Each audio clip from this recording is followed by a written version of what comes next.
Siamo 6 famiglie rimasti di quello palazzo, abbiamo tutti sfratto e ogni giorno vengono e prolungano di un mese e dicono sempre veniamo prossima volta con forza e ordine per buttare quei bambini. Quello palazzo rimasti 15 bambini minorenni. Per 15 minorenni bambini serve tante forze e ordine per buttare via. In via Montecelo a Favaro Veneto c'è un palazzo di proprietà di Poste Italiane che per anni è stato gestito da una signora. Era lei a ritirare gli affitti delle famiglie straniere che vivevano all'interno, ma ci raccontano il denaro non arrivava ai proprietari. 7 anni fa è venuto voce che quella signora non pagava affitto Poste Italia 6 anni.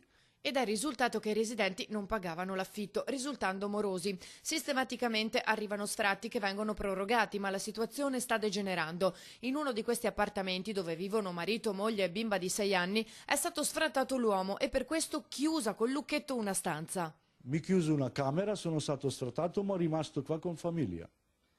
E adesso abbiamo solo una camera. L'acqua calda non c'è, dal rubinetto del lavello esce ininterrottamente quella fredda, senza sosta. Loro potrebbero pagare un affitto, ma lanciano un appello al comune perché dai privati, dicono, non si riesce ad avere nulla.